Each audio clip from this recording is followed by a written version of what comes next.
अस्सलामु अलैकुम वरहमतुल्लाहि वबरकातुहू। मैं मीम अलिफ शेख माविन मुअल्लिम ज़िला परिषद उर्दू प्राइमरी व हाई स्कूल तेर ज़िला उस्मानाबाद। अज़ीज़ तलबा, आज हम उर्दू कुमार भारती 10वीं जमात की किताब से सबक नंबर 3 जिसका उन्वान है भोला, जिसके मुसन्निफ़ हैं राजेंद्र सिंह बेदी। आइए इस अफसाने का आज हम दूसरा हिस्सा पढ़ें।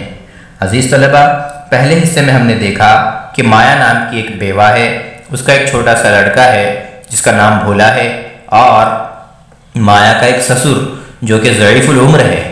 इन 3 अफराद पर मुश्तमिल एक छोटा सा ख़ानदान है जो अपनी सादा सीधा ज़िंदगी कसम कुर्सी की हालत में जी रहा है, और बेटे का इंतकाल हो जाने की वजह से ज़ईफ़ुल उम्र जो बूढ़ा है वो अपने पोते के सहारे जी रहा है जिसका नाम भोला बताया जा रहा है।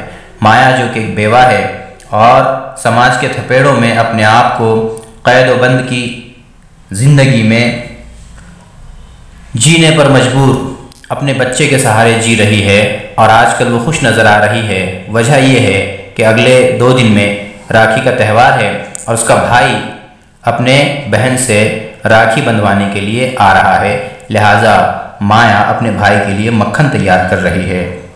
ज़ईफ़ुल उम्र ससुर जो खेतों के काम धंधों के अंदर अपने आप को थका रहा है, उसकी थकान का ये आलम है कि वो उस रात अपने पोते भोला को कहानी भी नहीं सुना सका, और दूसरे दिन जब अपने भोला को अपने पास बुलाता है तो भोला उस बाबा जी के पास आने से इनकार कर देता है, क्योंकि कल रात उसने भोला को कहानी नहीं सुनाई। लिहाजा बाबा ने वादा किया हुआ है कि आज दोपहर को उसे कहानी सुनाएगा। इसके आगे का हिस्सा अभी हम आपके सामने पेश किए देते हैं। मतन हाजिर है। ये तो भोला ही जानता होगा कि उसने दोपहर के आने का कितना इंतज़ार किया। भोले को इस बात का इल्म था कि बाबा जी के कहानी सुनाने का वक्त वही होता है जब वो खाना खाकर उस पलंग पर जा लेटते हैं जिस पर वो बाबा जी या माता जी की मदद के बगैर नहीं चढ़ सकता। चुनांचे वक्त से आधा घंटा पेशतर ही उसने खाना निकलवाने पर इसरार शुरू कर दिया।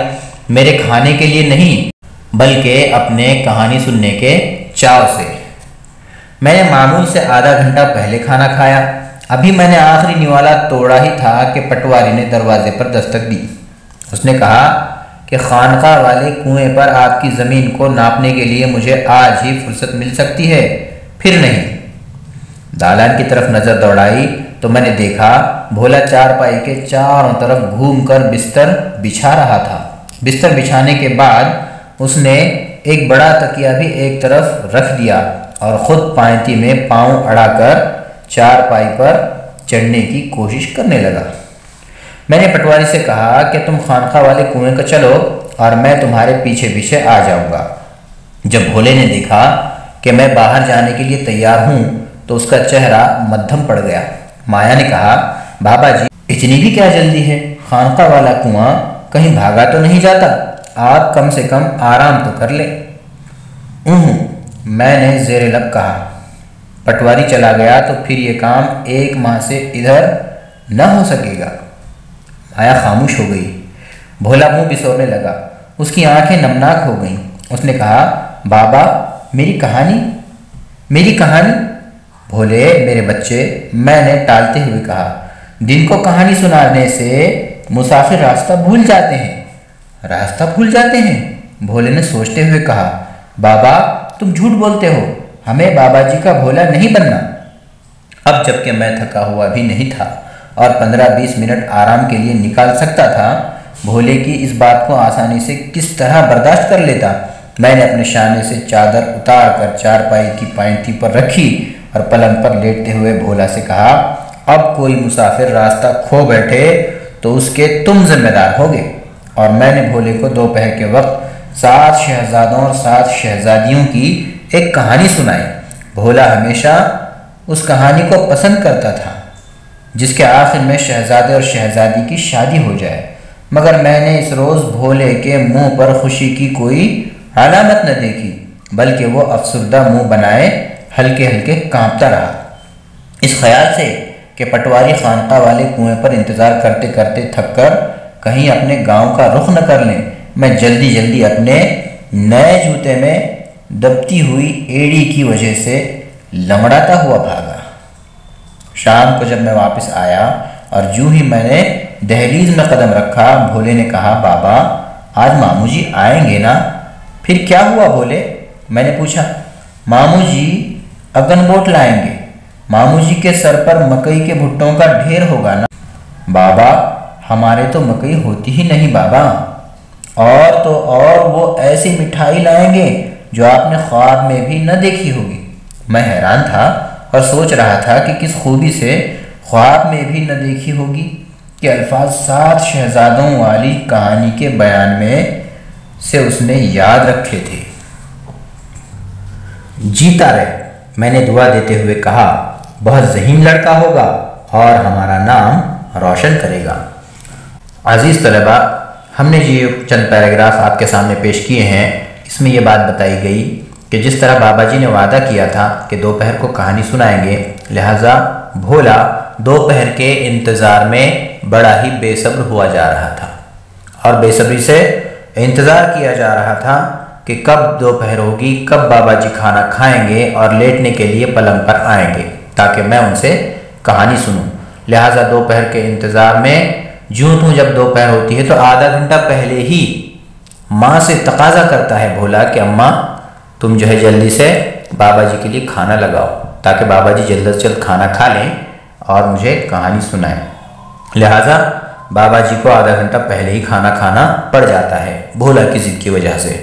अभी आखिरी निवाला तोड़ा ही था बाबा जी ने कि पटवारी दरवाजे पर दस्तक देता है और कहता है कि खानका वाली जो ज़मीन है, खानका वाले कुएं के पास की जो ज़मीन है, उसको नापने के लिए मुझे आज ही फुर्सत है।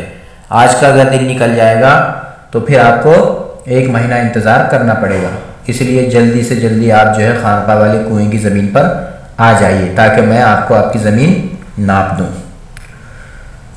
तो अब जो है बाबा जी परेशान हो जाते हैं कि एक तो जो है भोला के साथ किया हुआ वादा कि कल रात कहानी हमने नहीं सुनाई थी, आज उसको सुनाना था, और जिसकी बिना पे भोला ने आधा घंटा पहले हमें खाने पे बिठा दिया था। और यह है कि पटवारी हमारे जो है सर पे आ बैठा है कि आज ही कुएं वाले खानका की जो ज़मीन है उसको नापे देता हूँ। लिहाजा बाबा जी उसे कहते हैं कि तुम चलो मैं आता हूँ पीछे पीछे, और जो है खाने से फारिग होकर बाहर जाने की तैयारी बाबा जी करते हैं। जैसे ही जो है भोला ये चीज़ें देखता है कि बाबा जी बजाय कहानी सुनाने के बाहर जाने की ताक में हैं, तो वो जो है अपना मुंह बिसोरने लगता है, नाराज़ हो जाता है और फिर अपने बाबा जी को याद दिलाता है। जब बाबा जी खाना खा रहे होते हैं तो वो बिस्तर ठीक करता है और जो है तकिया भी ला कर रखता है और ख़ुद जो है बाबा जी के खाने के ख़त्म होने के इंतज़ार में तकता रहता है। और अचानक ही जो है पटवारी दरवाजे पर आकर दूसरे काम के लिए बाबा जी को तैयार कर देता है। तो बाबा जी जब जाने के लिए तैयार होते हैं तो भोला अपना मुंह छोटा कर देता है, नाराज़गी के आसार उसके चेहरे पे आया हो जाते हैं। और जब बाबा जी बाहर निकलने के लिए तैयार होते हैं तो अपनी कहानी का वादा बाबा जी को भोला याद दिलाता है कि बाबा जी कहानी, मेरी कहानी।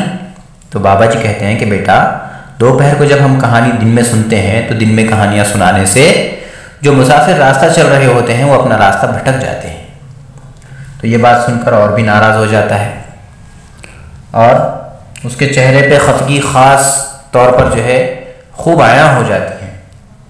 तब उसके चेहरे को देखकर माया भी कहती है कि थोड़ी देर अगर आराम कर ले तो क्या बिगड़ जाएगा आपका, खानका वाली ज़मीन कोई भागी थोड़ी जा रही है। तो बाबा जी कहते हैं कि आज अगर हमने वो ज़मीन नपवा नहीं ली तो 1 महीने के बाद ही जो है फिर दोबारा वो काम हो सकेगा, लिहाजा आज ही उसको निपटा देते हैं। तो इस पर जब बाबा जी भोला के चेहरे को देखते हैं तो उन्हें भी रहा नहीं जाता, लिहाजा अपनी चादर उतार फेंक कर फ़ौरन जो है वो पलंग पे आकर लेट जाते हैं और कहते हैं कि आओ हम तुम्हें कहानी सुना दें। और 7 शहज़ादों और 7 शहज़ादियों की कहानी सुनाते हैं, जो कि ख़ास तौर पे आखिर में इन शहज़ादों और शहज़ादियों की शादी हो जाती है। तो भोला इस कहानी को बड़े चाव से सुनता है। तो बाबा जी ये कहते हैं कि दिन में मैं तो कहानी सुना दूंगा, चाहे मुसाफिर कोई रास्ता भटके या रहे, मुझे उससे कोई वास्ता नहीं है, लिहाजा ये कहानी उस भोला को सुनाते हैं। मगर इस बार ये होता है कि भोला कहानी सुनते वक्त बड़ा ही जो है अफसुर्दा नज़र आता है और उसके हाथ पैर कांपने लगते हैं। और उसके चेहरे पे कोई खुशी की अलामत नज़र नहीं आती, बल्कि अफसुर्दगी नज़र आती है और हल्के हल्के उसके हाथ पैर कांपने लगते हैं। इस ख्याल से कि पटवारी खानका वाले कुएं पर इंतज़ार करते करते थक कर कहीं अपने गांव का रुख न कर ले, फ़ौरन बाबा जी कहानी ख़त्म करके उठ खड़े होते हैं और अपना जो है नया जूता पहनकर फ़ौरन बाहर निकल जाते हैं। नया जूता होने की वजह से एड़ी में वो तंग होता है, फिर भी जो है लंगड़ाते हुए चलकर बाबा जी कुएं की तरफ पहुंच जाते हैं। शाम को जब बाबा जी घर पर वापस आते हैं और दहलीज पे कदम रखते ही हैं कि भोला फ़ौरन जो है अपने बाबा जी से पूछता है कि बाबा आज मामू जी आएंगे ना? तो बाबा जी कहते हैं कि फिर क्या हुआ भोले, मामू जी तो आएंगे। तो भोला कहता है कि मामू जी अगनबोट लाएंगे और मामू जी मकई के भुट्टों का ढेर भी लेकर आएंगे और ऐसी मिठाई लाएंगे जो तुमने ख्वाब में भी न देखी होगी। ये जो ख्वाब में भी न देखी होगी, ये जो जुमला है उस भोला ने उस कहानी से अर्ज किया है जो कि शहजादों शहजादियों वाली कहानी बाबा ने दोपहर को सुनाई थी। और उस जुमले को, उस फ़िक्रे को इसने अपनी बोलचाल में जो है भोला ने बड़ी जो है फुर्ती से और बड़ी जो है सफाई से इस्तेमाल किया है कि बाबा जी मेरे मामू जान ऐसी मिठाई लाएंगे कि तुमने वो मिठाई कभी ख्वाब में भी न देखी होगी।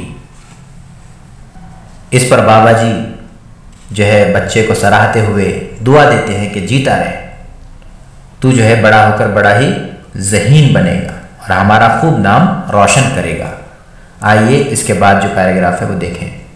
शाम होते ही भोला दरवाजे में जा बैठा ताकि मामू जी की शक्ल देखते ही अंदर की तरफ दौड़े और पहले अपनी माता जी को और फिर मुझे अपने मामू जी के आने की खबर सुनाए। दियों को दियासलाई दिखाई गई।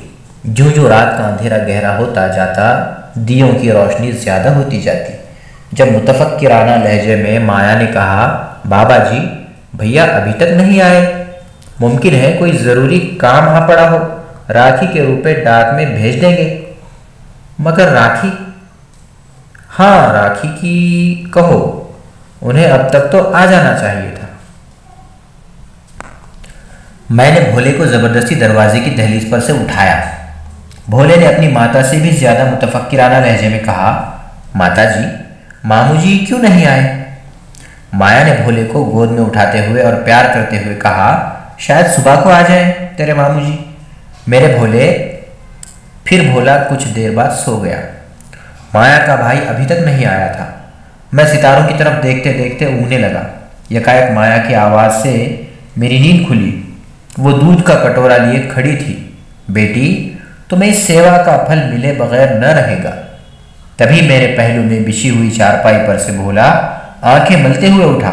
उठते ही उसने पूछा, बाबा मामू जी अभी तक क्यों नहीं आए? आ जाएंगे बेटा, सो जाओ, वो सुबह सवेरे आ जाएंगे। अपने बेटे को अपने मामू के लिए इस कदर बेताब देखकर माया भी कुछ बेताब सी हो गई। ऐन उसी तरह जिस तरह एक शम्मा से दूसरी शम्मा रोशन हो जाती है। कुछ देर के बाद वो भोले को लिटाकर थपकने लगी। माया की आंखों में भी नींद आने लगी। दिन भर के कामकाज की थकन से माया गहरी नींद सोती थी। मैंने माया को सो जाने के लिए कहा और भोले को अपने पास लिटा लिया। बत्ती जलती रहने दो, सिर्फ धीमी कर दो। मेले की वजह से बहुत से चोर चकार इधर उधर घूम रहे हैं, मैंने माया से कहा। सबसे बड़ी बात यह थी कि इस दफ़ा मेले पर जो लोग आए थे उनमें ऐसे आदमी भी थे जो कि बच्चों को अगवा करके ले जाते थे। पड़ोस के एक गांव में दो एक ऐसी वारदातें हुई थी, इसीलिए मैंने भोले को अपना पास लिटा लिया। मैंने देखा भोला जाग रहा है। उसके बाद मेरी आंख लग गई। थोड़ी देर के बाद जब मेरी आंख खुली तो मैंने बत्ती को दीवार पर न देखा। घबराकर हाथ पसारा तो भोला भी बिस्तर पर न था। मैंने अंधों की तरह दीवार से टकराते और ठोकरें खाते हुए तमाम चारपाइयों पर देख डाला। माया को भी जगाया, घर का कोना कोना छान मारा, भोला कहीं न था। माया हम लुट गए, मैंने अपना सर पीटते हुए कहा। माया माँ थी। उसका कलेजा जिस तरह शक हुआ ये कोई उसी से पूछे। अपना सुहाग लुटने पर उसने इतने बाल न नोचे थे जितने के इस वक्त नोचे। वो दीवानों की तरह चीखें मार रही थी। पास पड़ोस की औरतें शोर सुनकर जमा हो गईं और भोले की गुमशुदगी की खबर सुनकर रोने पीटने लगी। चंद पैराग्राफ जो आपके सामने अभी पेश किए हैं उसमें ये बात बताई गई। भोला जो है शाम को दरवाजे पर जाकर बैठ गया ताकि जो है अपने मामू के आने की खबर सबसे पहले अपनी माताजी को और बाबा जी को सुनाए। दियों के अंदर अंधेरा बढ़ने की वजह से रोशनी जलाई गई और धीरे धीरे अंधेरा बढ़ रहा था और दियों की रोशनी भी धीरे धीरे बढ़ रही थी। इस पर बाबा जी से माया ने पूछा कि भैया अभी तक नहीं आए।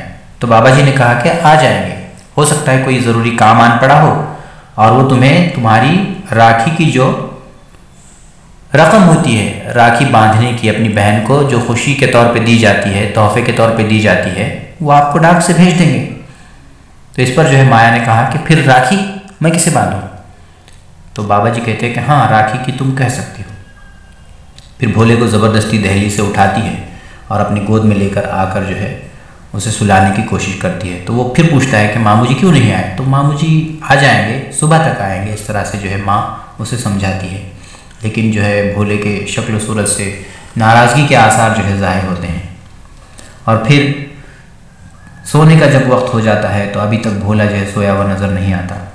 माया की भी जो है कैफियत थोड़ी सी बदली बदली सी नज़र आती है भाई के इंतज़ार में। और जो है माया क्या करती है,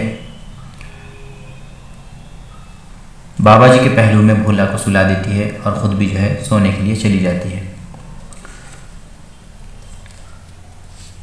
इंतज़ार करते करते करते सबकी आंखें जब लग जाती हैं, उन दिनों जो है गांव में मेला हुआ था और मेले के अंदर बहुत सारे ऐसे अजनबी लोग भी आए थे जो चोरियां चकारियां करते थे और बच्चों को उठवाने का काम भी वो करते थे। और बाजू के देहात में, पड़ोस के देहात में जो है एक दो वारदातें ऐसी भी हुई थी कि बच्चों को जो है अगवा करके उठा लिया गया था। लिहाजा इस खौफ की बिना पे बाबा जी भोला को अक्सर अपने पहलू में सुलाते थे।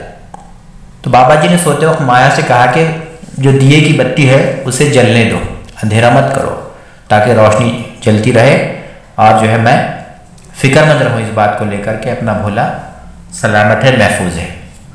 लेकिन यकायक क्या देखता है बाबा जी की जब आँख खुलती है अचानक आधी रात को, तो अपने पहलू में भोला को वो पाते नहीं और जो है दिए की रोशनी भी गायब नज़र आती है, चारों तरफ अंधेरा नज़र आता है। जब अपने अतराफ टटोलते हैं तो भोला नज़र नहीं आता, माया के पास टटोलते हैं तो वहाँ भी नज़र नहीं आता। माया को उठाते हैं और पूरी चारपाइयाँ चेक करते हैं तो फिर भी जो है भोला नज़र नहीं आता। लिहाजा घर में कोहराम मच जाता है और माया इस बात को देखकर बहुत ज़्यादा वावेला मचाती है कि अपने शोहर के मरने पे भी उसने इतना मातम और चीख पुकार नहीं की थी जितना आज वो कर रही थी। और आज वो जितने बाल नोच रही थी उतने बाल उसने अपने शोहर के मरने पर भी नहीं नोचे थे। आवाज़ सुनकर पड़ोस की औरतें भी आ जाती हैं और जब उन्हें कैफियत मालूम हो जाती है तो वो भी रोने पीटने लग जाती हैं। अब आगे देखें। आज मैंने मेले के एक बाजीगर को अपने घर के अंदर घूरते हुए देखा था। मैंने परवाह नहीं की थी, मैंने दुआएं की, मन्नतें मानी कि भोला मिल जाए। वही हमारे अंधेरे घर का उजाला था, उसी के दम से मैं और माया जीते थे, उसी की आस से हम उड़े फिरते थे। वही हमारी आंखों की बीनाई, वही हमारे जिस्म की तवानाई था, उसके बगैर हम कुछ न थे। मैंने घूम कर देखा, माया बेहोश हो गई थी, उसके हाथ अंदर की तरफ मुड़ गए थे, आंखें पथरा गई थी और औरतें उसकी नाक बंद करके एक चमचे से उसके दांत खोलने की कोशिश कर रही थी।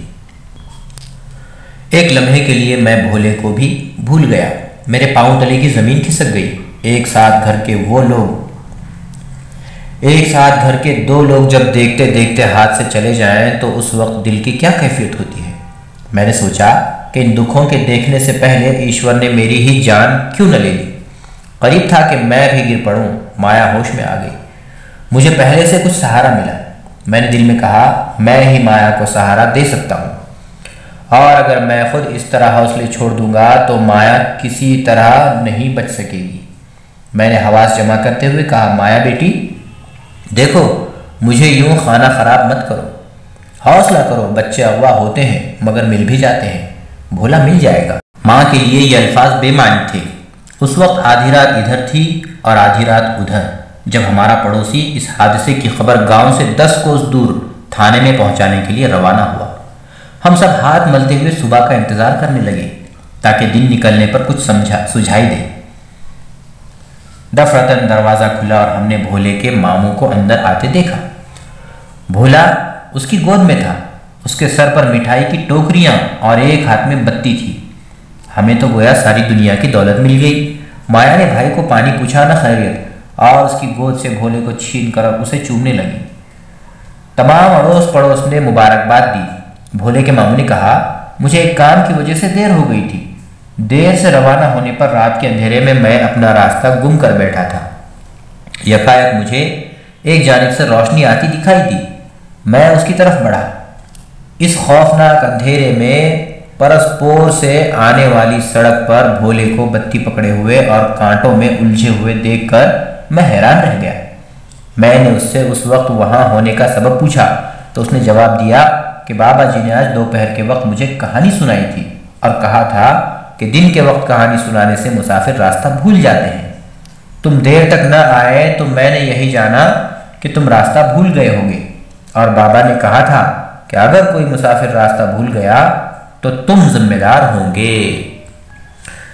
इन पैराग्राफ्स के अंदर हमने देखा कि माया जो है बेहाल हो जाती है और उस बेहाली के आलम में बेहोश हो जाती है कि एक तो उसका सुहाग लुट चुका है और अब जो ज़िंदगी और जीने का जो आखिरी सहारा था वो भी जो है गुम हो गया है, जिसके आस पर माया जो है जिए जा रही थी। जब वो भी गुम हो गया तो उसके हवास ठिकाने न रहे और बेचारी बेहोश हो गई। पड़ोस की औरतें मुंह में चम्मच डालकर उसके होश में लाने की कोशिश करने लगे। बाबा जी का यह हाल था कि ये भी निढाल हुए जा रहे थे, क्योंकि वो भी बेटे के गुजरने के बाद भोला को अपना सहारा मानकर जी रहे थे।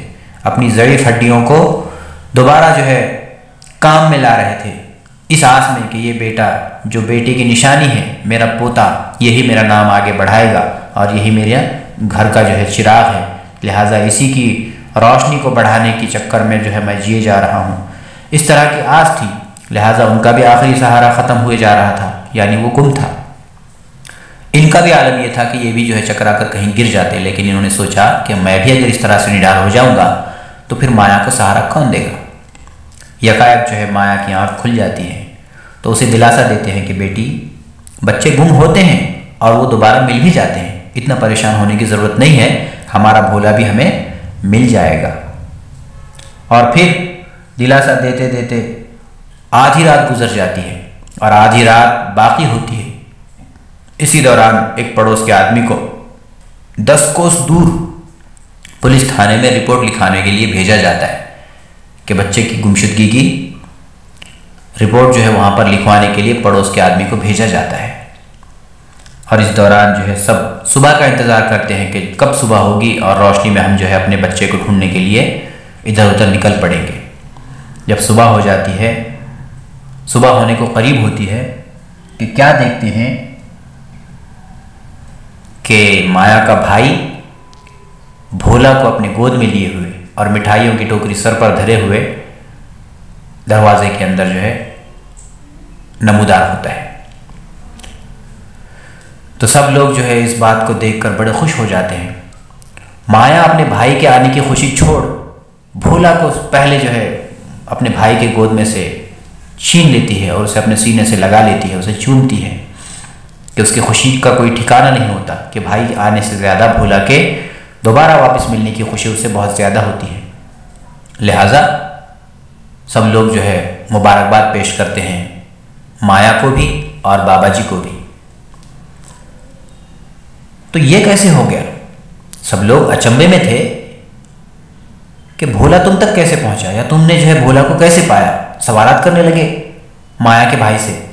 तो उसने कहा कि मैं जो है किसी काम में उलझा हुआ था जिसकी वजह से मुझे घर से निकलने में देर हो गई और अंधेरे में मैं रास्ता भटक गया और भटकते भटकते भटकते भटकते मैंने दूर से कहीं रोशनी देखी।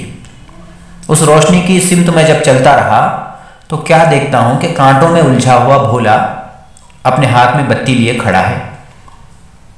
तो मैंने उससे पूछा कि इतनी रात गए तुम यहाँ क्या कर रहे हो? तो भोला ने मुझे जवाब दिया कि आज मैंने जिद करके अपने बाबा जी से दोपहर को कहानी सुनी है और बाबा जी ने कहा था कि जो दोपहर को कहानी सुनते हैं सुनाते हैं तो मुसाफिर अपना रास्ता भटक जाते हैं। तो मुझे कहानी सुनाते हुए बाबा जी ने यह कहा था कि मैं तो कहानी सुना दूंगा, लेकिन कोई मुसाफिर अगर रास्ता भटक जाए तो उसके जिम्मेदार तुम होंगे। लिहाजा मुझे ये खौफ सताया जा रहा था कि कहीं मेरे मामू जो है रास्ता न भटक जाए क्योंकि मैंने ज़िद करके अपने बाबा जी से कहानी सुनी है, लिहाजा अगर कोई रास्ता भटकेगा तो जाहिर सी बात है उसका जिम्मेदार तो मैं हूँगा। लिहाजा ये जिम्मेदारी का एहसास मुझे रात को सोने नहीं दिया और मैं उठ खड़ा हुआ और बत्ती हाथ में लिए अपने मामू जी की तलाश में उस रास्ते पर निकल खड़ा हुआ जिधर से आप आया करते हो। तो ये कैफियत जब देखी तो तमाम के तमाम हैरान रह गए कि छोटी सी उम्र का बच्चा इतनी बड़ी सोच कैसे रख सकता है, अपनी जिम्मेदारी का इतना एहसास कैसे कर सकता है। लिहाजा उसकी समझदारी वाकई दाद देने के काबिल है कि है ये नन्ना मुन्ना छोटा सा बच्चा जिसका नाम भी भोला बताया गया, लेकिन उसके भोलेपन में इतनी सच्चाई है कि उस सच्चाई ने अपने जिम्मेदारी के एहसास को मरने नहीं दिया। तो अजीज़ तलबा, हम उम्मीद करते हैं कि यह अफसाना जो कि बड़ा ही प्यारा है आपको जहन नशीन हो गया होगा। आप इसके मानी व इशारात को भी देख लें, इस अफसाने को बार बार पढ़कर जो है अच्छी तरह जहन नशीन करें, इसके किरदार और इसके प्लाट को अच्छी तरह जानें और इसके मशक़ी सवालात भी आप हल करें। इस उम्मीद के साथ आपसे विदा लेते हैं। फिर इंशाअल्लाह किसी मौजू पर अगले वीडियो में मुलाकात करेंगे। तब तक के लिए अल्लाह हाफिज़। अस्सलामु अलैकुम वरहमतुल्लाहि वबरकातुहू।